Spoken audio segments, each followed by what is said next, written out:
So we'll just talk a little bit about the, myself and Michelle will talk a little bit about the handbook that's been developed for the project. There are still some updates that need doing because we will be adding all the evaluation activities, but obviously that will happen after this conference. So yes, the handbook for educators, as you can see, this is our front cover.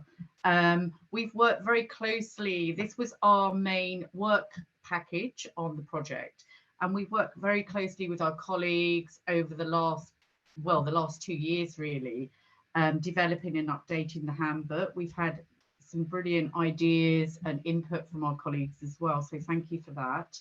And what we've tried to incorporate is all the ideas. So as you can see, this is just one page here. We will be sharing this handbook because it will go into the portal that Jakob's working on.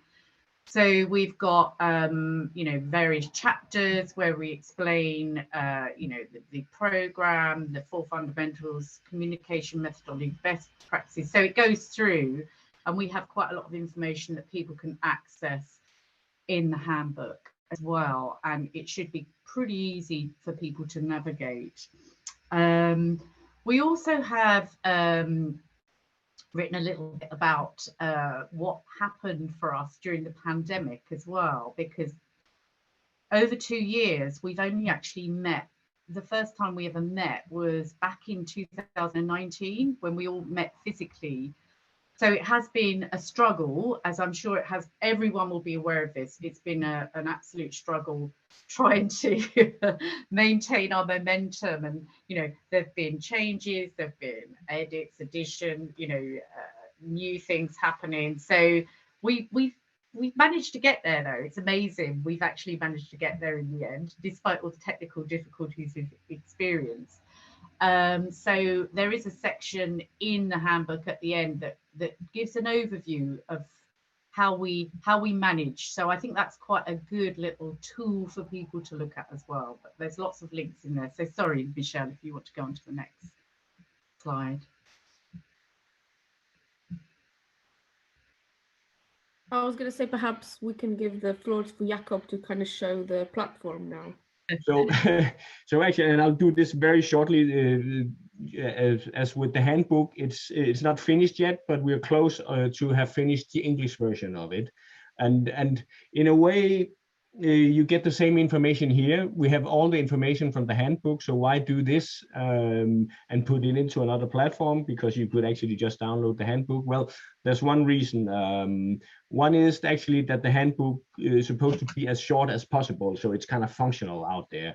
But that doesn't mean that we don't have more information. So on one thing here, you will find actually extra information that will be references to other articles, books. You will be able to download the reports we've been doing, and hopefully as many of the slides we've been using here, and if we're lucky, also some of the videos that we're allowed to use, because sometimes we were not allowed to do that.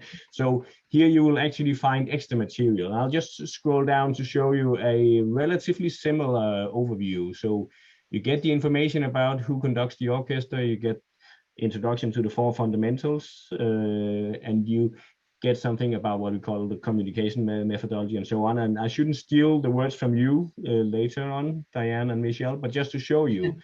But what is maybe the most interesting part of this, in a way, apart from what you can see here, extra material that we'll be bringing in, is something we called Chapter 7, how to make your own courses. Because the idea behind this is actually that that you can borrow this information we have here. It's I will not jump into the actual VFIN course creator platform where we develop it, because it makes some strange things when I try to do online sharing with it. But the fact is that you can copy all this material very quickly, and then you can add your own extra material. So if you're out there working with this topic, and first of all are interested in an overall introduction, then you borrow that from us.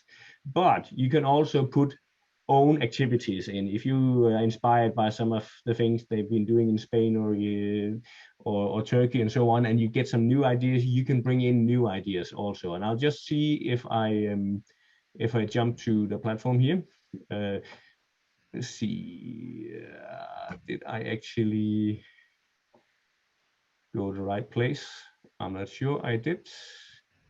Can I see? Sometimes this works a little bit slow. What I wanted to show you is actually that, first of all, as I mentioned, you can put on your own material in, but there's also actually a video introduction on how to do this. At the moment, it's not doing what I wanted to do. Let's see if this is the one, perhaps. Maybe I'll just check. Yeah, as an example. So just to mention, this is relatively easy to work with, and we have some what do you call it, how-to videos in English also. So in general, this is the idea about the platform. If you're interested in using this platform, you will contact us, and you will get access to the platform. It's actually open directly, as you see it here, but you can get access to the backbone of the platform, the one called VFin Course Creator, and you can get introduction videos, and then you can create your own online book with your own online courses. You can delete things here if you find them disturbing and so on. So that's the general idea about having both a handbook in a PDF version and then also a online platform, I think. I think that's what I would like to say, unless you think I should say more, Diana and Michelle. I think that's fine, Jakob. It's a really, I mean, I think it looks really interesting and a really useful tool. So yes, yeah, we'll be sharing that with our guests down the line, won't we? Yes, I think it's just about ready in the English version. It will not take time. So